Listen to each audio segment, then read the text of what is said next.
बहुत समय पहले की बात है। किसी गांव में जॉन और नैन नाम के पति पत्नी रहा करते थे। दोनों का एक दूसरे के अलावा कोई और न था। दोनों अपने जीवन में बहुत ही खुश थे, लेकिन उनको कोई संतान नहीं था, जिसके कारण वह कमी उनको बहुत ही खलती थी। इस दुख के कारण पत्नी हमेशा परेशान रहती थी। उसका पति हमेशा उसे सांत्वना देता था कि ईश्वर एक दिन उसकी जरूर सुनेंगे और उसे संतान सुख जरूर देंगे। उनके घर के सामने एक बहुत ही सुंदर बगीचा था। उस बगीचे में एक दुष्ट जादूगरनी रहती थी, जिसका नाम डेम गोथले था। पत्नी हमेशा अपने घर के खिड़की से उस बगीचे में खिले हुए फूलों को देखा करती थी। समय बीतता गया। एक दिन नैल को पता चला कि वह गर्भवती है। उसने यह खुशखबरी अपने पति जॉन को बताई। दोनों बहुत ही खुश हुए और ईश्वर को धन्यवाद देने लगे। अब जॉन अपनी पत्नी का ज़्यादा ख्याल रखने लगा था। अब वह उसकी हर एक इच्छा पूरी करता था। एक दिन नैल अपने घर की खिड़की से जादूगरनी के बगीचे को देख रही थी कि तभी उसे बगीचे में रापुंज़ल के पत्ते दिखाई दिए। वो पत्ते हरे और ताजे थे, जिसे देख नैल को उसे खाने की इच्छा हुई।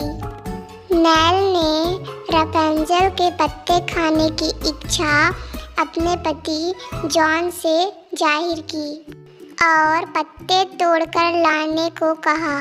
जादूगरनी के डर से पहले उसके पति जॉन ने मना किया, परंतु वह अपनी पत्नी की बात को टाल नहीं पाया और वह उन पत्तों को लेने के उद्देश्य से उस बगीचे में घुस गया।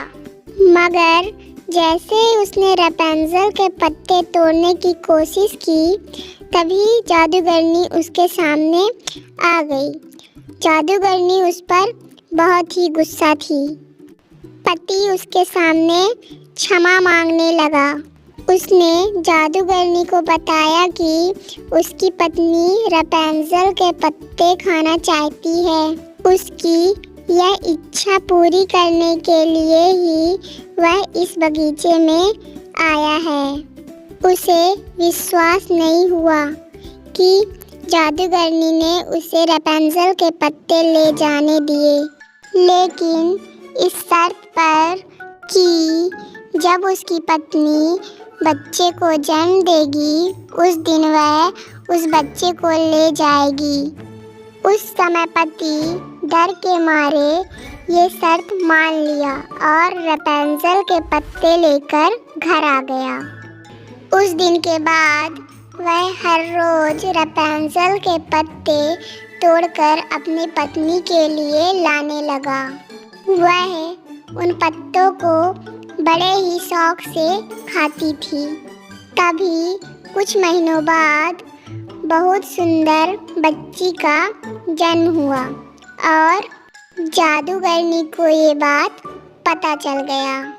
वह अपनी शर्त के अनुसार उस बच्ची को लेने के लिए उनके घर पहुंच गई। उन्होंने अपना वचन निभाते हुए रोते हुए अपना बच्चा उसे दे दी। जादूगरनी ने उस बच्ची का नाम रापुंज़ल रखा। धीरे धीरे बड़े होकर रापुंज़ल बहुत ही सुंदर लड़की बन गई। उसके 22 वर्ष होने पर जादूगरनी ने उसे एक मीनार पर ले गई। उस मीनार पर ना ही दरवाज़ा था, ना ही सीढ़ी। बहुत ही ऊंचाई पर एक छोटी सी खिड़की थी। रैपुंज़ेल के बाल बहुत घने और लंबे थे। जब भी जादूगरनी को उससे मिलने का मन होता तो वो चिल्लाती, रैपुंज़ेल रैपुंज़ेल, अपने बाल नीचे छोड़ो। तुरंत ही रैपुंज़ेल अपने लंबे बाल नीचे लटका देती और जादूगरनी उसके सहारे चढ़कर मीनार की खिड़की तक पहुंच जाया करती थी। अधिकतर जादूगरनी खाना देने दोपहर में रैपुंज़ेल के पास जाती थी और बाकी समय रैपुंज़ेल अकेले रहती थी। रैपुंज़ेल को उस मीनार में कई साल बंद रहकर वह बहुत ही दुखी थी। हर किसी की तरह वो भी बाहर की दुनिया देखना चाहती थी। उसके कई बार कहने के बाद भी जादूगरनी उसे मीनार के बाहर ले जाने के लिए तैयार नहीं हुई। रैपुंज़ेल की आवाज़ बहुत ही मधुर थी। वह अधिकतर खिड़की के पास बैठकर गाना गुनगुनाया करती थी। एक दिन जब वह खिड़की के पास बैठकर गाना गा रही थी, तभी वहाँ से एक राजकुमार गुजरा।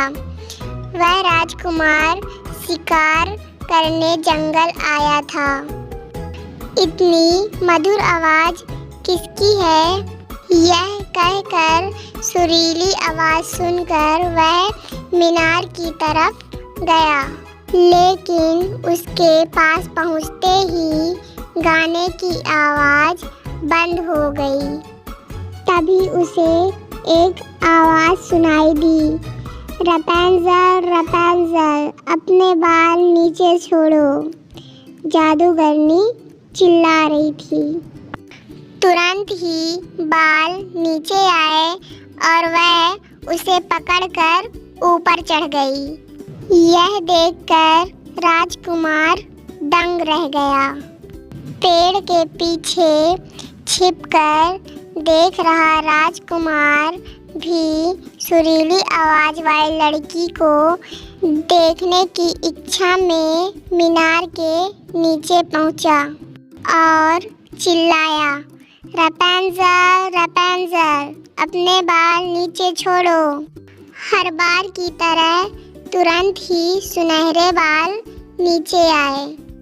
अब राजकुमार भी उसे पकड़कर खिड़की के अंदर आया। रैपुंज़ेल घबरा गई। राजकुमार उससे बहुत ही प्यार से बात किया और रैपुंज़ेल का सारा डर निकाल दिया। राजकुमार के कहने पर उसने उसे गाना सुनाया। राजकुमार रोज रैपुंज़ेल से मिलने आने लगा और राजकुमार को रैपुंज़ेल से प्यार हो गया था। कुछ दिन बाद राजकुमार ने रैपुंज़ेल के सामने विवाह का प्रस्ताव रखा। रैपुंज़ेल ने खुशी खुशी स्वीकार कर लिया। राजकुमार रैपुंज़ेल को अपने साथ ले जाने के लिए मीनार से बाहर निकलने के लिए रास्ता पूछा, तो रैपुंज़ेल बोलती है कि यह तो मुझे नहीं पता है। जादूगरनी तो मेरे बालों के सहारे ही यहाँ आती है। वह दोनों वहाँ से बाहर निकलना चाहते थे, इसलिए रैपुंज़ेल ने राजकुमार से कहा कि वह उसके लिए रोज रेशम के धागे लाया करे और वो उन धागों से नीचे उतरने के लिए सीढ़ी बनाएगी। उसकी बात मानते हुए राजकुमार रोज रेशम के धागे लाने लगा और रैपुंज़ेल उनसे रोज सीढ़ियाँ बुनने लगी। एक दिन जादूगरनी ने राजकुमार को मीनार पर चढ़ते देख लिया। रैपुंज़ेल के धोखे से वह क्रोधित हो गई। अगले दिन जब वह रैपुंज़ेल के पास खाना देने आई तो उसने उसके बाल काट दिए और उसे रेगिस्तान में छोड़ दिया। अगली शाम हर रोज की तरह राजकुमार रैपुंज़ेल से मिलने आया और चिल्लाया, रैपुंज़ेल रैपुंज़ेल, अपने बाल नीचे छोड़ो। जादूगरनी रैपुंज़ेल के कटे हुए बाल नीचे लटका दी। राजकुमार जब उसे पकड़कर मीनार पर पहुंचा तो जादूगरनी को देखकर घबरा गया और पूछा, रैपुंज़ेल कहाँ है? जादूगरनी बोली, अब वो गई और तुम्हें कभी नहीं मिलेगी। यह बोलते ही राजकुमार को मीनार से धक्का दे दिया। राजकुमार झाड़ियों पर गिर गया और वह तड़पते हुए भटकने लगा।